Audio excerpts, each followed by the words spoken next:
Parmi les secteurs qu'il faut véritablement remettre à flot, il y a la police nationale.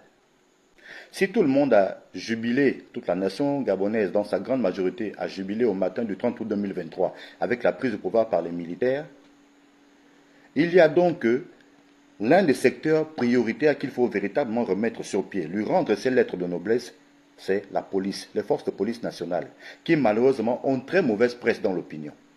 Maintes fois, des autorités sont montées au créneau pour notamment interdire les contrôles intempestifs, le racket dans les rues. Pendant un temps, on observe une forme d'accalmie et quelque temps après, les mauvaises habitudes qui ont décidément la dent dure reviennent au galop. Des policiers qui, quand ils sont positionnés à un coin de rue, ne sont pas là pour véritablement faire le contrôle, mais beaucoup plus pour soutirer quelques billets de banque aux automobilistes, quand bien même ceux-ci sont en infraction, conduisent à bord de véhicules qui ne remplissent pas toutes les conditionnalités de circulation. La loi dit par exemple qu'un véhicule qui circule doit avoir ses deux plaques d'immatriculation, une plaque avant, une plaque arrière. Mais parfois, il y a des véhicules qui circulent sans les deux plaques, parfois même sans une plaque du tout. Et malheureusement, autant on peut dénoncer les comportements blâmables des policiers, en parlant notamment de racket des transporteurs, qui par moments peuvent gréver, paralyser la circulation, refuser de travailler parce que, ayant été trop victimes de rackets de la part des policiers, il y a malheureusement il y a aussi de très bons policiers dans nos rues et il faut en parler. Et ces policiers-là, quand ils essaient de faire correctement leur travail, c'est sur eux que leur bonne volonté, leur désir d'honorer l'uniforme qu'ils portent, parce que l'uniforme d'un corps habillé, c'est la République. Quand ces policiers veulent donc honorer l'uniforme qu'ils portent et correctement faire leur travail, mais cela leur tombe dessus et la plupart du temps, cela vient de leur hiérarchie. Ce sont les retours qui nous sont faits. Un policier qui interpelle un sujet libanais, qui conduit sans sa ceinture de sécurité, qui a le téléphone à la main et dont le véhicule ne porte même pas les deux plaques d'immatriculation. Quand ce dernier est interpellé, non seulement il nargue copieusement, outrancièrement sur la voie publique le policier qui l'interpelle, et quand bien même est-il conduit au commissariat, c'est le policier interpellateur qui va se retrouver blâmé. Et le Libanais va simplement sortir de là. Et on comprend tout simplement qu'en fait, c'est parce que ce dernier a des accointances avec de hauts gradés des forces de police nationales. Voilà les problèmes. Alors oui, il y a deux types de policiers dans nos rues. Il y a des policiers véreux, cupides, et puis il y a des policiers quand même sérieux. Il y en a, oui, il y en a des policiers sérieux. Mais quand même ceux-là veulent-ils bien faire leur travail, c'est sur eux que cela retombe.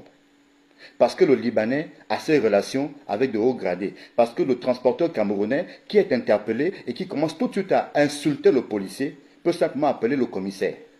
Et le commissaire va sommer le policier interpellateur de remettre les papiers du transporteur camerounais et puis ce dernier peut tranquillement partir. C'est une situation qui est longuement observée notamment sur les routes, dans les rues de Libreville. Alors à partir de ce moment, est-ce qu'on est en train d'encourager les transporteurs à avoir leurs papiers ou tout simplement à se tisser des relations au sommet de la hiérarchie policière? Est-ce qu'avec ça, on n'est pas plutôt en train d'ouvrir la porte à tout et n'importe quoi dans la circulation routière? Voilà les problèmes. Vous avez un policier qui interpelle un automobiliste pris en infraction. Il conduit par exemple sans permis. Ce dernier tout de suite va prendre son téléphone, va appeler son parent au gradé des forces de police nationales, et ce dernier va dire donne le téléphone à l'agent qui t'a interpellé. Ce qui n'est d'ailleurs pas une loi, ce n'est pas une obligation. Le policier n'est pas tenu de prendre le téléphone, mais il le prend quand même par respect pour le chef qui est au bout du fil. Et malheur pour lui, parce que ce dernier, c'est son parent qui est au bout du fil, c'est un haut gradé. Et le policier qui ne veut pas perdre ses galons, qui ne veut pas être sanctionné, va tout simplement remettre les policiers, mais c'est lui qui est nargué. Voilà donc un autre élément qui va pousser le policier qui est entré sous les ordres, avec de très bonnes motivations, avec une bonne volonté, et qui va donc devenir lui aussi cupide comme les autres, parce qu'au bout d'un moment, on se dit, à quoi bon? Et les policiers qui refusent d'être cupides, vont plutôt aller faire carrière dans l'administration, ne voudront plus être dans les rues. Et voilà pourquoi. Ce qui explique que les rues de la capitale gabonaise Libreville, et même de l'ensemble du pays, soient gangrénées par des gangsters qui écument nos villes, parce que la police ne fait plus son travail. Le fait est donc là. Monter au créneau pour demander aux policiers de ne plus racketter sur le terrain, c'est une chose. Mais quand on sait que la plupart même des équipes des patrouilles qui vont sur le terrain pour faire le contrôle sont envoyés par la hiérarchie, cette hiérarchie qui apprend ton et elle-même derrière les agents pour leur demander, parce que à la fin de la journée, chaque équipe envoyée en patrouille, chaque équipe envoyée faire le contrôle rend compte. Selon nos informations, il y a une certaine recette qu'il faut verser au chef. Du coup, quand un policier est dans la rue, il n'est pas là pour le contrôle. Même quand il essaie de faire le contrôle, ben, il va se retrouver à faire autre chose que le contrôle. Et on ouvre la porte à tout et n'importe quoi parce que des bandits peuvent circuler, puisque la police n'est plus déployée sur le terrain pour traquer des bandits. Et la plupart du temps, ce qu'un supérieur hiérarchique va appeler à son agent subalterne, c'est que la police est d'abord là pour faire la pédagogie. La police n'est pas tout de suite répressive. La police fait preuve de pédagogie. Il faut d'abord sensibiliser. Il faut mettre l'accent sur la sensibilisation et non pas sur l'interpellation et la sanction. Et quand même un policier qui est victime d'outrage va déposer plainte à la hiérarchie, ben c'est encore sur lui que cela va tomber. Il n'aurait pas dû. Parce que l'automobiliste interpellé va appeler sa relation, va appeler son parent, et c'est l'agent interpellateur qui va se retrouver à lui sanctionner. Et parfois, il y a comme ça des mutations disciplinaires d'un policier qui, voulant faire son travail, a eu mal à partir avec un automobiliste libanais, chinois, camerounais et autres. Ça lui retombe dessus, parce que lui a pris les papiers de l'intéressé, lui a même délivré parfois une quittance qu'il doit aller payer au trésor, et cette donnée, plutôt que de s'exécuter, va se faire appeler la hiérarchie, et puis bon, on va lui remettre ses papiers, et c'est l'agent interpellateur qui est sanctionné, muté dans un autre service. Voici les situations qui sont aussi vécues. Donc il y a ces trois situations-là. Des policiers qui sont même véreux et cupides, qui sont dans la rue, même quand on ne les a pas envoyés, qui vont faire le contrôle juste pour prendre de l'argent.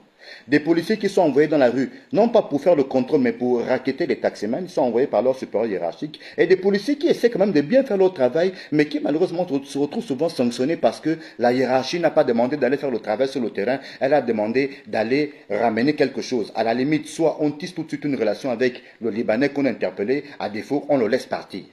Parce que la plupart du temps, sur 10 Libanais interpellés, 9 ou sinon carrément tous ont des relations dans la hiérarchie des forces de police nationales. C'est la raison pour laquelle, quand un policier interpelle un Libanais, un Chinois ou un Camerounais ou autre, ces gens-là tout de suite commencent à narguer le policier en disant « Tu veux quoi ? De toute façon, tout ce que tu fais là, ça ne va pas aboutir. » Et effectivement, quand on arrive au commissariat, ben, le Libanais ou le Camerounais ou le Chinois ou qui qu'on a interpellé sort tout de suite, ou même le Gabonais qui a son parent, il sort, il prend ses papiers, il ne va rien payer. Et la dangerosité, c'est que celui qui sort de là avec ses papiers libres, cet automobiliste, n'est même pas, en fait, il ne comprend même pas, puisqu'il ne mesure même pas la portée, la raison pour laquelle il était interpellé, et c'est comme ça qu'il peut aller commettre un accident, tuer même quelqu'un.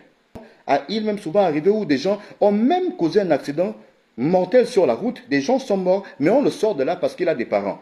Qu'est-ce qu'on rend comme service à la nation à partir de ce moment? Il faudrait donc que les autorités du CTRI se penchent sur cette situation. Il faut remettre l'ordre. Rendre à la police gabonaise ses lettres de noblesse. Déjà, il faut l'équiper conséquemment. Il faut conséquemment équiper les commissariats, donner aux camps de police la cure de jouvence qu'ils méritent, parce que ce sont des pères et des mères de famille gabonais qui y vivent.